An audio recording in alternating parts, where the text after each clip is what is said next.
Rutherford Issues with Bryan Barrett on FM 101.9 and AM 1450 Murfreesboro, FM 100.5 Smyrna. Listen and watch at WGNSradio.com. Rutherford Issues powered by Middle Tennessee Electric. Their charitable foundation, Sharing Change, funded by members who round up their electric bills to the nearest dollar each month, supporting hundreds of nonprofits. Discover more at sharingchange.org.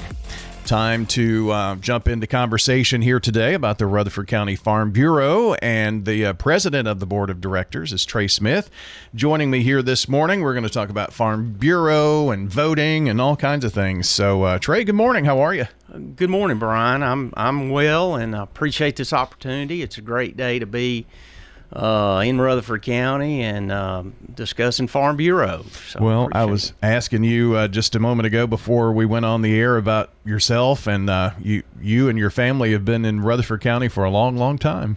Well, we have, considering all the changes that have come up before us, and yes, born and raised in north of town, and currently reside in the Las Casas area. So. God's country, from what I hear, right? Absolutely. In my book, correct, yes. Well, you are president of the Farm Bureau Board of Directors. What is it that the Farm Bureau does? Maybe just give us an overview about Farm Bureau. Sure. Yeah, I think, Brian, when you think about Farm Bureau, first thing that comes to mind is insurance or health plans, and that's certainly our marketing and advertising campaign that reflect that, and we put tremendous amount of effort through that. If you remember some TV commercials with Charlie, Charlie was an average Tennessean in an average community, farmer, small town, and life happens, and he dealt with that, and that's certainly a successful campaign and really represents a lot of who we are and what we are. Also, the Vol Network, advertised there, sporting events, all kinds there. But Charlie was just a regular guy, wasn't he? Yeah, just a regular guy, like one of us. And there was always a good story behind something would happen, or there was a breakdown, and Farm Bureau was there to help, and he was a good representation of us and who we are. I like to tell people, if you're a new resident or from out of state, don't let the farm in Farm Bureau scare you away, because anybody can be a member. For $30 annual membership fee, you can become a member. Now, once you are a member, if you qualify for an ag membership, then you can serve on the board, and you can hold a position, and you can vote as a delegate in the state convention annually in Tennessee Farm Bureau. So don't let that scare you away, and sometime in the industry it separates us. So anybody can be a member and take advantages of the services that we provide for you. If you one thing, we've got 7 locations here that serve Rutherford County and the Murfreesboro area. Of course, our main office is about a mile from here south, on South Church. Adam Tipton is agency manager. I want to give him a plug because they do a great job. Out of the 500 agents in the state, Adam ranked 5th for overall agent. So certainly a shout out to him. The office ranked number 1 in the whole state for services it provides, and the staff and those sorts of things. And we're multiple J.D. Power winners several years in a row, and of course that's a national, several criteria that polling of experiences that certainly customers have. So we're really thankful and exciting, and that's a great job that they do. Got a couple locations in Smyrna that serve that area. Our board, getting back to our board is a nonprofit, 503c5 by the IRS, and our purpose and mission is to develop, foster, promote, protect the general welfare, including economic, social, educational, political well-being of farm people, and do that for Rutherford County. Some of our board activities that we do, that the committee breakdown that our board is in, certainly one of the key is our leadership committee, and that's our Farm Bureau Women. And one of the most successful events that we do every year, that's usually in early April, is Adventures in Ag. And that's a community-wide, family-oriented, come to Lane Agri Park is where we have it. Ag industry, all the ag industry in the county is representative, and families can come and learn about ag, about truth in ag, about commodities, and what corn is, and animals and things like that, and just get an understanding of what ag is and the important role it is, and everybody has a role in ag. I like to say it: if you eat, you're involved in agriculture and the decisions you make. So certainly that's a great event that we do. Our Young Farmers and Ranchers is another good standing committee. I want to give a plug to them. They, during the Hurricane Helene, our East Tennessee neighbors, they organized and got a trailer together of farm supplies and sent it to East Tennessee. So fencing and feed and just non-perishable that you think about when something gets washed away. You've got to contain the animals. You've got to feed the animals. That's still part of it in their livelihood. Yeah, some other activities. Of course, we always support our ag industry, 4-H and FFA. Those are our future leaders. That's certainly important, and that they will carry on the tradition.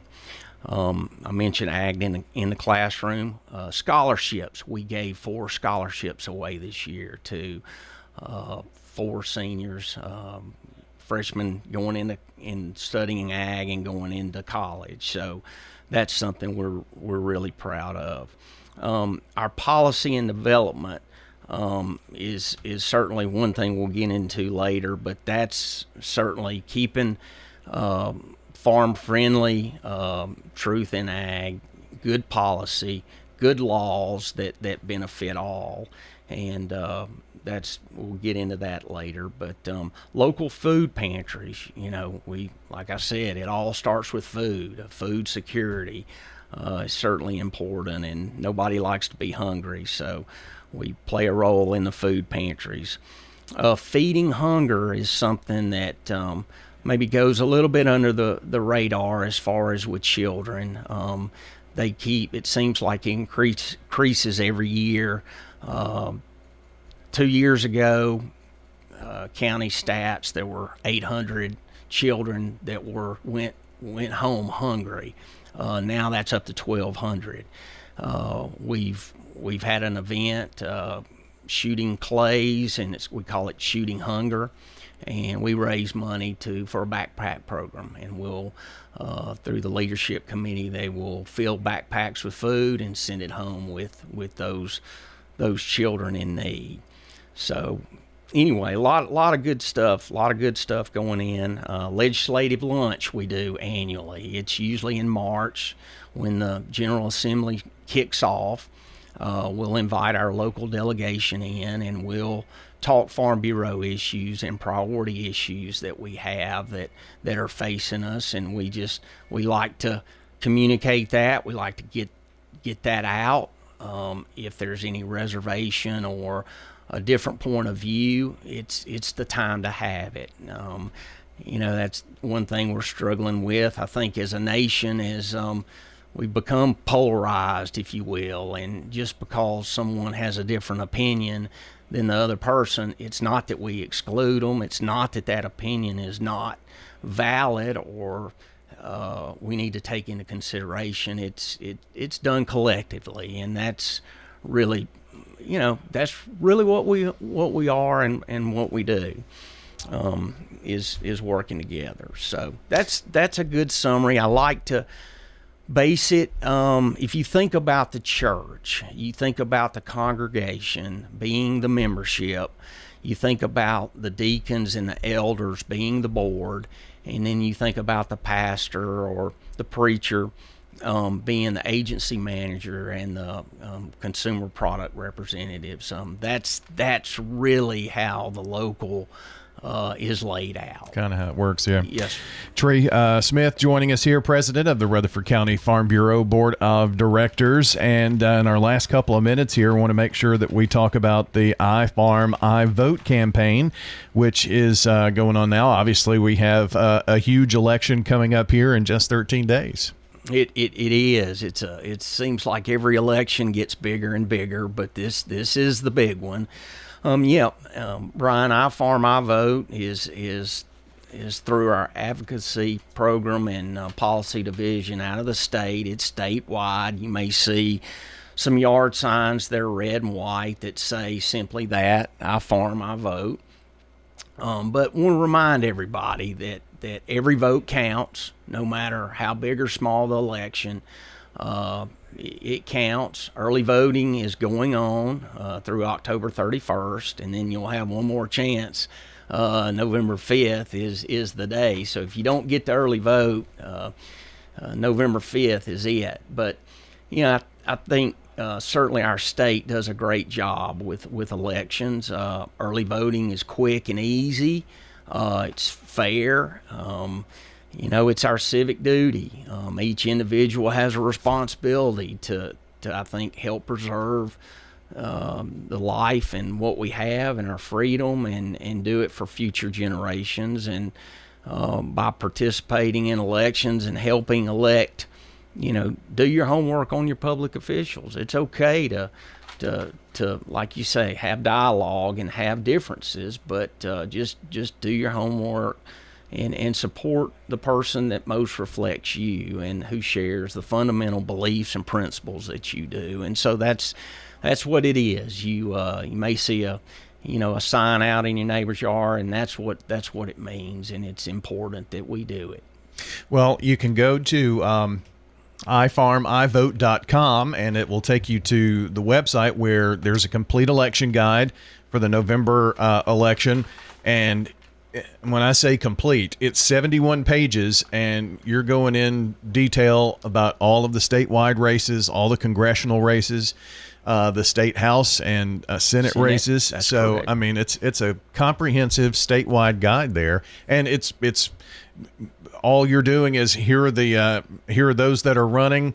This is the incumbent. It's not like you're saying vote for this person or that person. It's just vote. That's right. That's right. We're nonpartisan. We won't. We're not going to take a position, and we're fortunate. And I think that's one thing that typically maybe farmers don't do. We're busy. We don't voice our opinion as much as we should, but it's something we need to do more. And it's I heard the mayor on a little bit earlier talking about playing Rutherford, and certainly wanted to play in that, but we have a voice too, and we need to know that, and there are advantages in having open space and a farmer next door, and it's good for the environment. It's clean water. It's good and healthy, and it's one thing why everybody wants to move here. Sure. We have a good balance and keep that. But if you want to farm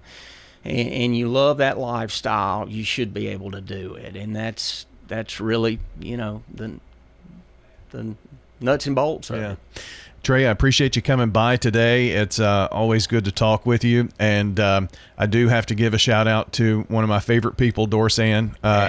She keeps things going, doesn't she? She keeps me on track, and absolutely, she is a crown jewel, and certainly, and so many people, right, are the volunteers, the teachers, the ag industry in general. We are fortunate in Rutherford County.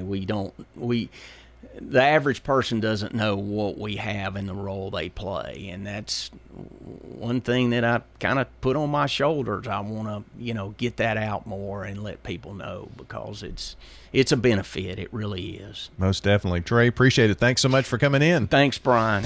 Thank you very much. Trey Smith joining us, the president of the Rutherford County Farm Bureau Board of Directors. iFarm, iVote.com.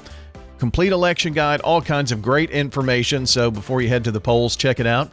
And you don't have to be a farmer just to check that out. Maybe it's a good place for you to get information on absentee voting and all the candidates and the election calendar. Find your county commission, all kinds of great resources. iFarm, iVote.com.